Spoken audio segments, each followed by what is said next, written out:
১২৫ দিন ধরে সংরক্ষণ করা হয়েছে একটি মরদেহ।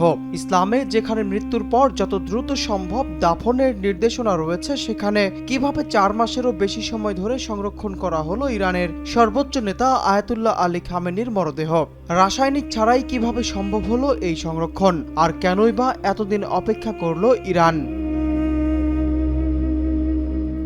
ফেব্রুয়ারির শেষ দিকে হামলায় নিহত হওয়ার পর থেকে রাষ্ট্রীয় শেষকৃত্য পর্যন্ত পেরিয়ে যায় ১২৫ দিন। এত দীর্ঘ সময় মরদেহ সংরক্ষণ করা আধুনিক ইতিহাসে খুবই বিরল ঘটনা। তবে সবচেয়ে বড় প্রশ্ন ছিল, মরদেহ কি এমবামিং বা রাসায়নিক প্রক্রিয়ায় সংরক্ষণ করা হয়েছিল? প্রতিবেদন অনুযায়ী উত্তর হলো না। কারণ ইসলামী শরিয়া অনুযায়ী সাধারণ পরিস্থিতিতে মরদেহের রাসায়নিক এমবামিং গ্রহণযোগ্য নয়। তাই মরদেহ রাখা হয় বিশেষায়িত মেডিকেল কোল্ড স্টোরেজে। এসব কোল্ড স্টোরেজে তাপমাত্রা সাধারণত ২ থেকে ৪ ডিগ্রি সেলসিয়াসের মধ্যে রাখা হয়। একই সঙ্গে নিয়ন্ত্রণ করা হয় আর্দ্রতার মাত্রাও, যাতে মরদেহে পচন বা অতিরিক্ত শুষ্কতা না দেখা দেয়। কিন্তু ইসলামে তো দ্রুত দাফনের বিধান রয়েছে, তাহলে ১২৫ দিনের বিলম্ব কেন? প্রতিবেদন বলছে, যুদ্ধ, চরম নিরাপত্তা সংকট কিংবা রাষ্ট্রীয় জরুরি পরিস্থিতিতে শিয়া ইসলামী আইনে বিশেষ ক্ষেত্রে দাফন বিলম্বের সুযোগ রয়েছে। ইরান সেই বিধানই প্রয়োগ করে এবং পরিস্থিতি স্বাভাবিক না হওয়া পর্যন্ত মরদেহ সংরক্ষণের সিদ্ধান্ত নেয়। নিরাপত্তাও ছিল বড় একটি কারণ। হামলার পর ইরানের নিরাপত্তা পরিস্থিতি ছিল অত্যন্ত উত্তেজনাপূর্ণ।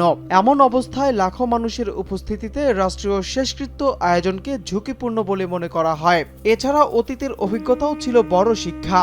১৯৮৯ সালে আয়াতুল্লাহ রুহুল্লাহ খোমেনির জানাজায় বিপুল জনসমাগমে নিরাপত্তা ব্যবস্থা ভেঙে পড়ে। এমনকি বিশৃঙ্খলার কারণে মরদেহ বহনকারী কফিন ক্ষতিগ্রস্ত হয় এবং পরিস্থিতি সামাল দিতে হেলিকপ্টারের সহায়তা নিতে হয়েছিল। এরপর ২০২০ সালে কাসেম সুলাইমানির শেষকৃত্যে পদদলিত হয়ে প্রাণ হারান বহু মানুষ, আহত হন আরও শত শত জন। এই দুই দুর্ঘটনার পুনরাবৃত্তি এড়াতে নিরাপত্তা বাহিনী দীর্ঘ সময় ধরে পরিকল্পনা করে বলে প্রতিবেদনে দাবি করা হয়েছে।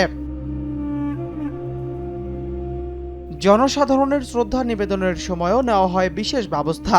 কফিন রাখা হয়েছে বিশেষ জলবায়ু নিয়ন্ত্রিত কাচের আবরণে, যাতে লাখো মানুষ শেষ শ্রদ্ধা জানাতে পারলেও মরদেহের সংরক্ষণে কোনো প্রভাব না পড়ে। অর্থাৎ পুরো প্রক্রিয়ায় একসঙ্গে কাজ করেছে আধুনিক চিকিৎসা প্রযুক্তি, ধর্মীয় বিধান এবং কঠোর নিরাপত্তা পরিকল্পনা।